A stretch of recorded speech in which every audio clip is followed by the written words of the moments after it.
Heartbeat. The Pulse of Care podcast is all about caring. How do we care for the vulnerable with dignity, respect, and compassion? How do we care for our bodies and our planet? And how do we care for each other without sacrificing our own health and well-being? Heartbeat, the Pulse of Care podcast creates space for courageous conversations for healthcare professionals about self-care, patient care, and what it means to weave our hearts into the sacred work of caring for others, caring for ourselves, each other, and the planet. Produced on the ancestral and unceded lands of the Snuneymuxw Nation, Heartbeat Podcast is a production of Foreign Israeli Yoga and Meditation. Hello. Welcome. Hi, Hi, Sheri-Lynn. How are you? I'm great. How are you? Good, thank you. Welcome to Heartbeat, the Thank Pulse you. of Care. Yeah, you're welcome. The Pulse of Care podcast. And welcome to all the viewers who are tuning in. And thank you so much for tuning in. We are using this platform as a way of having conversations with lots of people in the helping professions to talk about the work that they do, some of the challenges, the meaning behind the work that we do, and how we can support ourselves and each other in doing this incredible, demanding, and rewarding work. Yes. My name is Corey McKell. I am your host. I work as a clinical nurse educator at a detox center and at an inner city emergency room.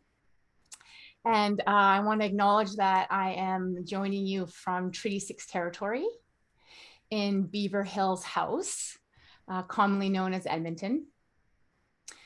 Meeting place and home of Indigenous communities, Inuit and Métis peoples of Canada since time immemorial, whose way of life continue to enrich my life, my family, and my community.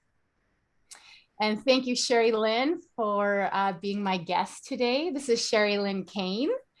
And I'll let Sheri-Lynn speak about yourself a little bit and about the work that you do.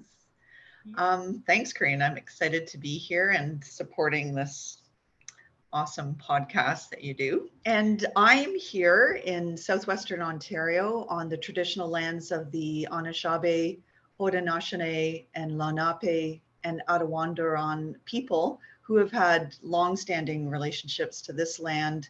I'm Sheri-Lynn Kane. I'm a geriatrician. So for those that may not be familiar with that term, I'm an internist, and my specialty is care of older adults, typically older adults that are experiencing frailty for any number of reasons. And I work at Parkwood Hospital, which is part of the St. Joe's Network in London, Ontario. I work also in acute care, and a lot of my work is in outreach. So I will do home visits together with an awesome team of people, go into people's homes to try to provide kind of a comprehensive assessment and plan to help meet their goals. And it's often people who, can't come to a clinic. And so a fairly vulnerable population. And I love what I do. I've been doing it for 25 years. And yeah, we can talk more about that, I'm sure. Awesome. And your passion for others absolutely radiates. And being in your presence and seeing others in your presence, it's just so obvious how much you care, which is part of why I really wanted to have you as my guest. Thanks, Corinne. Yeah. And of course, I have to share one of the many stories of you as a health professional that was incredibly awe-inspiring to me when I learned of it at the beginning of the pandemic. So Sheri-Lynn at the time was the internal medicine program director in charge of 120 resident doctors in charge of their training and their safety across 25 different areas. And this was at the time where there was significant concerns of a lack of PPE in the hospitals. And Sheri-Lynn, at the end of one particular day, was so concerned about the lack of masks that were going to be available for her resident doctors the next day that her and her husband, Jim, into the wee hours of the night, sewed masks for your residents. Yeah. Wow. Yeah. Yeah. It'll be a long time before I forget that. Yeah. Yeah. Thankfully, there were masks there at the hospital.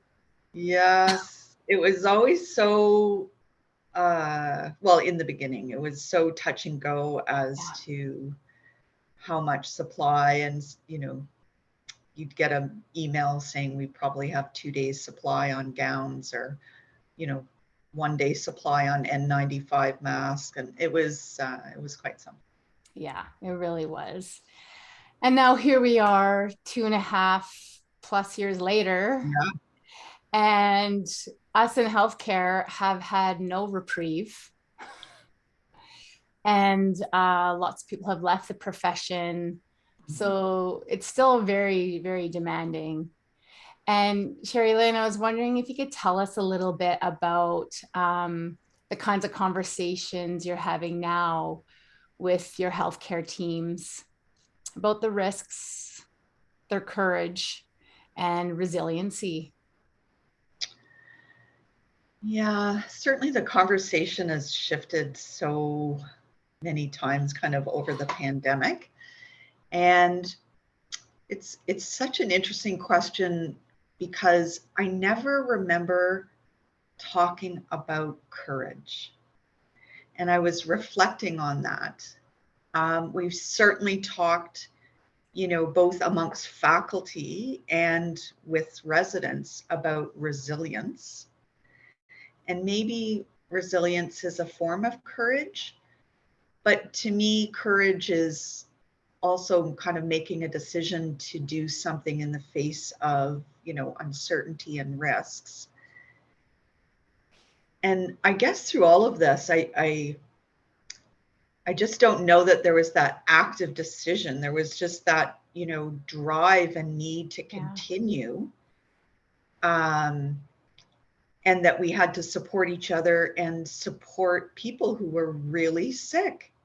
You know, the patients coming in, well, it's still occurring, right? That people haven't had the health care that they previously experienced. And there's been, you know, large gaps in, you know, the type of prevention healthcare that, you know, keeps people well.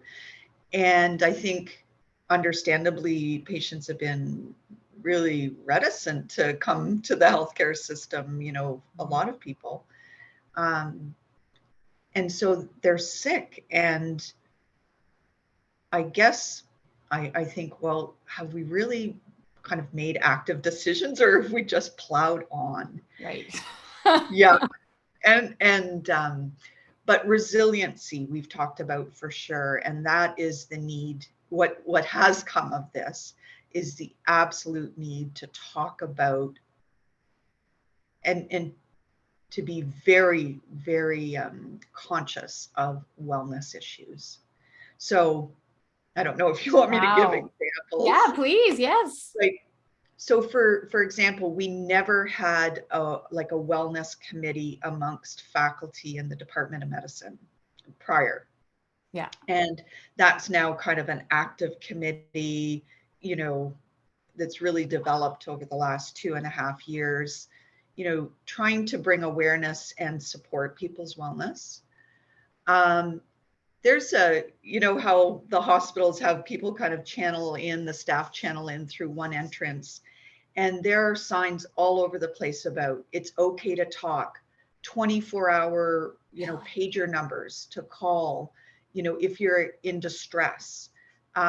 There's counseling that's available for healthcare workers through the hospital. Wow. And I guess you could probably say, well, maybe that was always there, but it's just the visibility of that. And I'm happy to say we had a wellness committee for the residents well before the pandemic, but people really, everyone started to focus on wellness, which includes not coming to work when you're sick, right? Yeah. Which, yes. as we did all the time. Absolutely. Because you couldn't miss work. Yeah. Yeah. And so to me, that's part of the resilience work that we've been doing kind of over the last 2.5 years. That is amazing to hear that kind of entrance to start your day of the shift with that kind of like the visual, right? It's so helpful. Yeah. And I have to agree that one of the positives that have come out of this pandemic, right, is for healthcare workers to be talking about our own well-being and talk about the tough stuff. Yeah.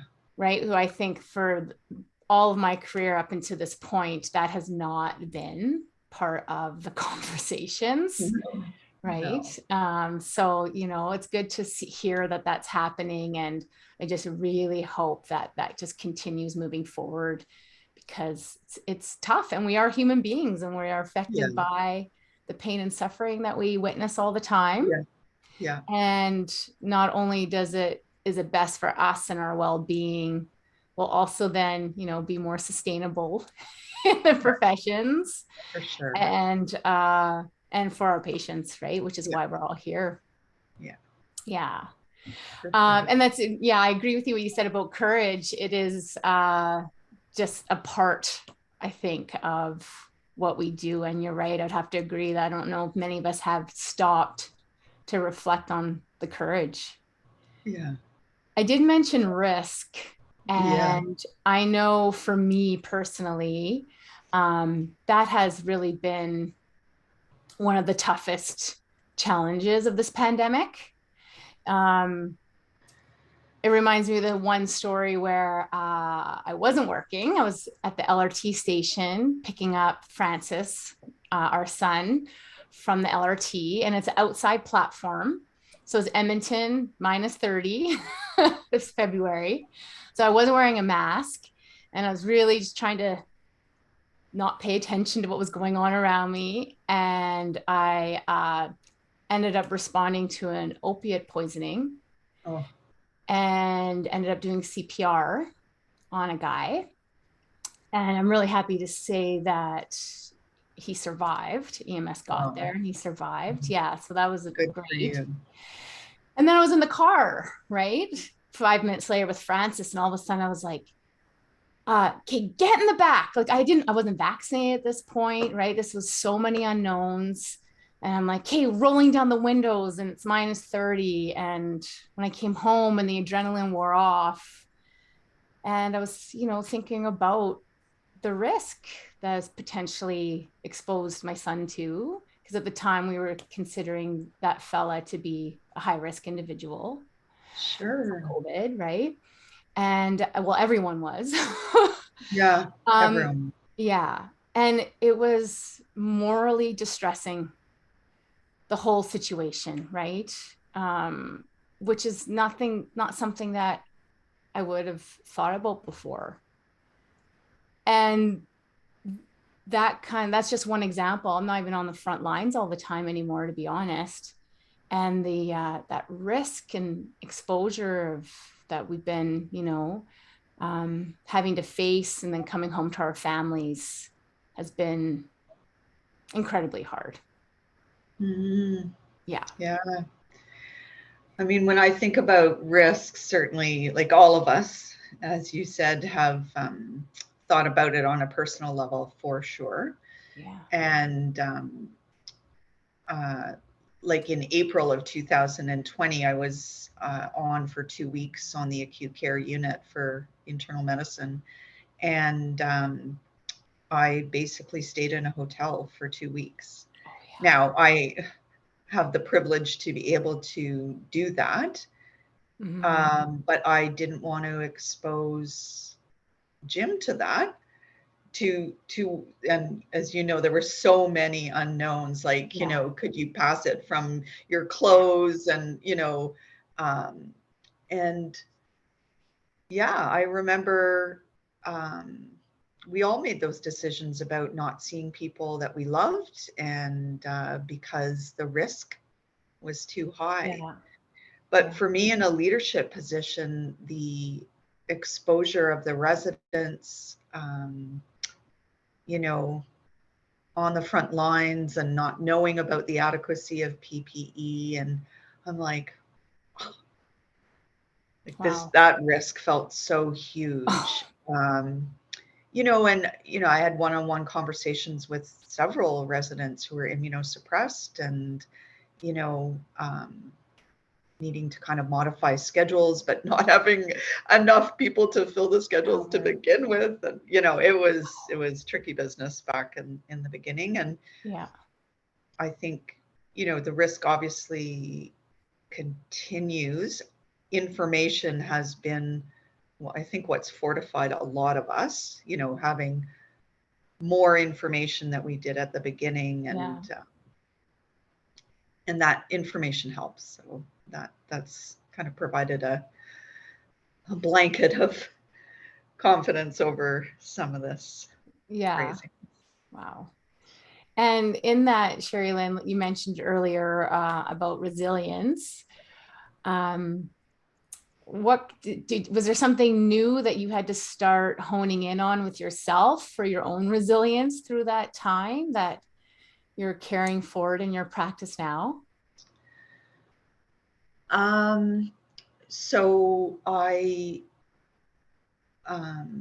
mean, I could have, like, I was almost driven to be at work almost all the time, trying to sort out all these issues with respect to the resident training, and recognized, you know, how detrimental that would be, and that I probably wasn't going to be able to sustain myself in that role. So fortunately, I'd already kind of been in a workout routine before, and just did not let my guard down on that. Even though, you know, it was by Zoom, and we were doing it outside in our kind of barn that we have. It was freezing cold, but it was important. And so doing that, and then not letting family ties go, because,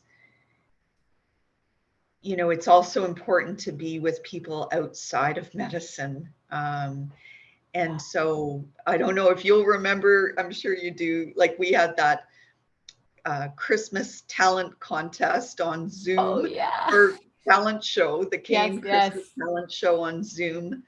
And like, I don't know how many kind of birthdays and Easters and Thanksgivings we did by Zoom. Our family's a little bit spread out in terms of our children, and so we did cooking. We cooked together, like, we'd all decide on the menu and we'd cook together over Zoom. So keeping as connected as we could be, without, you know, putting ourselves or other people at risk. And then nature was also, I was actually reflecting on this last weekend, because we have a conservation area about 7 kilometers from us. And I said to Jim when we were out there recently, I said, do you remember that this place was literally a haven? Because there weren't people around. So you felt like you could actually let down your COVID guard, right? And you could cross-country ski or walk the dog or whatever. And it, for those brief moments, life felt normal again. And I remember those moments so vividly. So nature was also a way to kind of stay grounded. And then music for me. I joined women's a women in medicine choir called Voices Rock. Oh yeah. And although I've never been in a choir before, it just seemed like a good idea. And again, just throwing yourself into, reading music, learning the songs, things like that, was pulling yourself away from that constant thought and worry about, COVID and everything that was happening. Yeah. That's incredible, Sheri-Lynn. That's a lot that you did. Well, how And much was choice and how yeah, much was, I'm not sure how conscious. I did need to do things to pull myself away, or I would have been absolutely. there all the time. Yeah. Yeah. And I'm so glad that you did that. And that's part of it for myself. That's another thing that COVID did, right? Was really, there was a lot of time to reflect. Yeah. And to have to, like, I felt like it was almost out of desperation, right? To really, really delve into some healthy coping strategies, skills, new interests. And I too, I think just with the safety of being outside, that's one of the things I'm really grateful for, was my reconnection with nature. Yeah. And that is still something that I'm really hanging on to, right? That's always there to go to for support and reprieve and freshness, and just, different perspective when you're outside, right? And normality. Yeah, absolutely. And I just want to say too, going back to what you talked about, the programs of supporting each other, that's something too that I have noticed as well, is that my colleagues amongst each other are now genuinely more interested and connecting with how we're doing. And it's okay when we are having some of those harder, tougher times to say that. And we didn't before. And then getting that support together is not only validating, it's also inspiring. Like right now, I'm inspired. I'm like a choir. That's awesome. You didn't hear me sing though. And Sheri-Lynn, given your experience in healthcare thus far, I imagine you've seen quite a bit of shifts in healthcare and in culture. And I'm curious as to, like, what is your what would you envision for the future? I know it's a big question, but and not only for healthcare, but maybe even for the people working in healthcare. Yeah, that is a big question. I mean, I think all of us working in healthcare right now see the aftermath. And it is going to take, I think, years to dig ourselves out of this. Just, the effects of healthcare worker shortage, because many people have left. And there's been so many changes. So I think it's going to be years. I think people in Canada, although nothing was ever perfect, people know that we had something better, and that I do see kind of motivation to kind of build back better amongst, administrators and colleagues. So that's encouraging. Truly, I hope, everyone talks about one of the shifts being, virtual care, and we were behind the 8 ball before, and, this has kind of helped. Yeah. But for me, especially with the population that we serve, I hope we don't shift too far the other way, because not just for patients, in terms of, like, we all need connection, and I think patients need connection. And But in terms of the joy of medicine and healthcare, I don't know. I don't know anyone who feels like as much or more joy doing virtual visits. And if we're talking about sustaining a healthcare workforce, I think that could be a potential threat where we Absolutely. take people who, you know, their practice, whatever it was a vocation as opposed to a job or a career. And we all of a sudden it starts to become a job or a career and they're just doing it. That's my worry if we take out the personal element. Because also in virtual, we're not connecting with each other to the same extent. And I've been lucky because I work in outreach, I do see people. I've been seeing people like literally for all but 6 weeks of the pandemic. And the team that I work with in person. And so I feel, shielded from that. But I do hear about people doing like half of their practice is virtual care. And I was like, ooh, Yeah.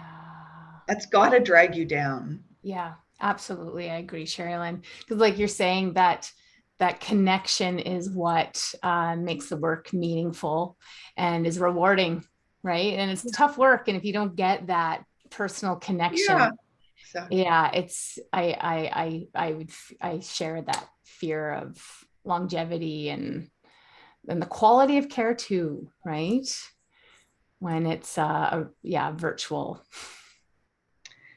Yeah, and there's there's certainly a time and a place for it, and it's we probably can speak to how convenient it is when things can be set up more quickly and travel and all of that. But I just hope it doesn't swing too far.